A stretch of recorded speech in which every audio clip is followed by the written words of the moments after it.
Welcome back आपकी नई class में।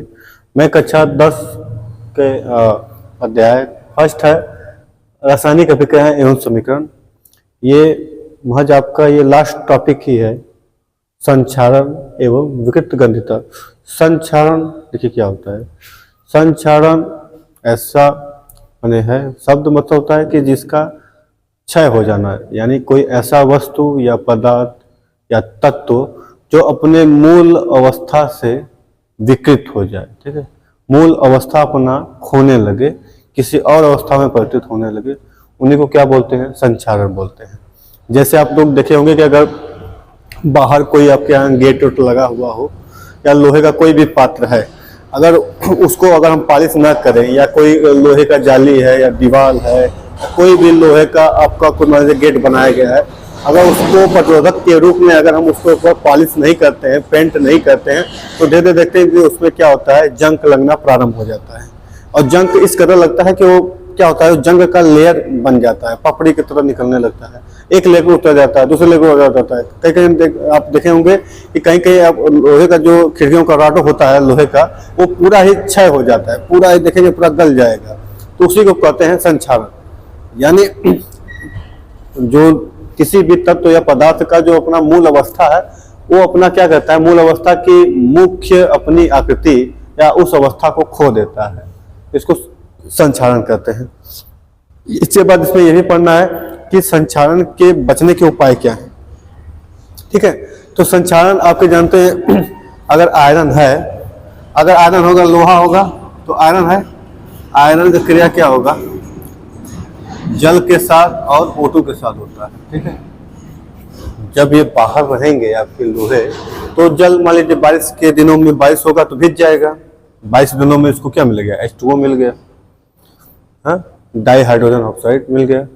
और फिर हवा में तो चलेंगे, O2 गैस भी मिल गया, ऑक्सीजन गैस भी मिल गया, तो दोनों में क्या होता है, लेयर बनाता है। तो ये क्या बनाएंगे, अगर मान लीजिए 2 मालिक्यूल में अगर हो जाएंगे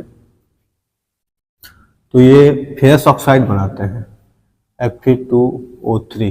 ठीक है, फेरस ऑक्साइड बना लेंगे, यहाँ से फेरस ऑक्साइड बना लेंगे। और बकिया क्या होता है, देखिए यहाँ पे ऑक्सीजन कितना है, 2 2 4, यहाँ पे 2 है। ठीक है, तो यहाँ पे भी 2 का गुणा कर लेंगे हम, बैलेंस हो जाएगा, सॉरी 4, 2 का गुणा कर लेंगे, F2 हो जाएगा, F3। अब ऑक्सीजन हमें क्या करना है, 6 करना है, तो शेष मात्रा में क्या होता है, और हमारे पास हाइड्रोजन बच रहा है, फिर H2O भी निकल जाता है। ठीक है, H2O 2H2O। ठीक है, हाइड्रोजन हमारे पास कितना है, 4 है, 4 कर लें हम। देखिए बैलेंस है कि नहीं है, बैलेंस नहीं है तो आपको बैलेंस करना पड़ेगा। ठीक है, यहाँ पे आयरन 2 है, यानी फेरस 2 है, ऑक्सीजन हमें बैलेंस अभी नहीं लग रहा है, क्योंकि यहाँ पे 2 है, यहाँ पे 4, 2 6 है, यहाँ पे 4 3 7 हो गया, 7 हो गया।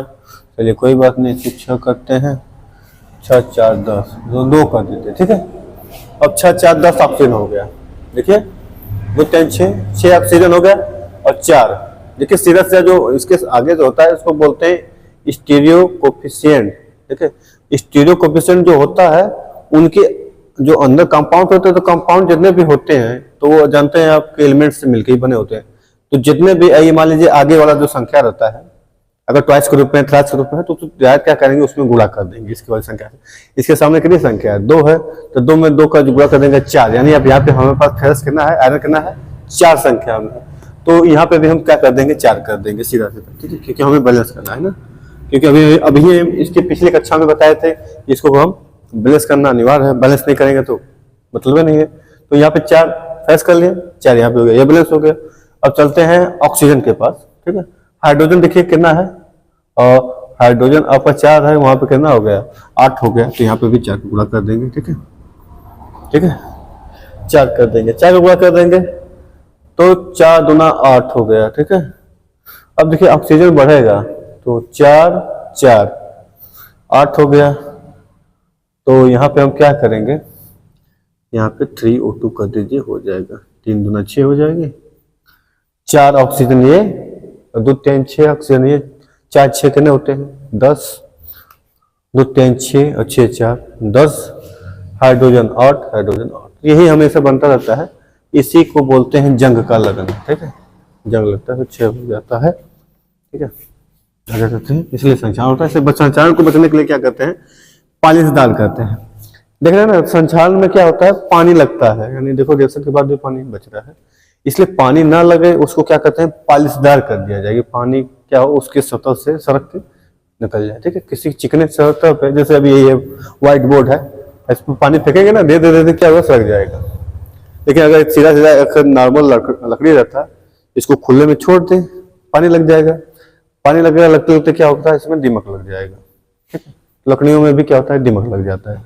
तो लकड़ियों का भी दरवाजा होता है, इसलिए पॉलिश उसमें करते हैं, गंध छिड़कते हैं। ठीक है, उसमें केमिकल का लेप चढ़ाते हैं जैसे कि दीमक ना लगे। ठीक है, कई कई पेड़ पौधों में देखते हैं जो मीठा फलों का पेड़ होता है उसमें भी दीमक लग जाता है, तो उससे बचाव के लिए क्या कर सकते हैं, आप देखते हैं आदि आदि चूना लगा लेते हैं। ठीक है, पेड़ों के सामने भी आप चूने का लेप कर सकते हैं, चूने का घोल। ठीक है, कटता है।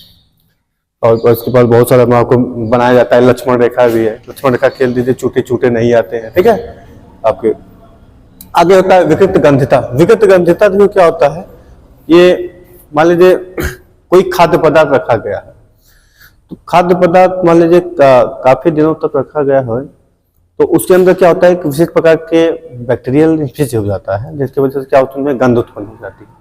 यानी कोई भी ऐसा खाद्य पदार्थ या कोई भी ऐसा केमिकल का दवा, ठीक है, जैसे मान लीजिए काफी देर से होता है ना कि आप भाई मेडिकल स्टोर पे जाते हैं तो आपको क्या प्रतिपा मिलता है कि जो आप दवा खरीद रहे हैं, जो भी चीज खरीद रहे हैं, उसकी एक्सपायरी डेट देख लें कि कब से वो होता है, MDF। ठीक है, मैन्युफैक्चरिंग MDF ऐसे लिखा होता है, और एक होता है एक्सपायरी, XPI एक्सपायरी। ठीक है, ऐसे लिखा होता है। MDF माने कब बनाया गया, बिल्डअप कब हुआ है, बिल्ड अप माने कब बनाया गया है, कब बनाया गया है, कब तक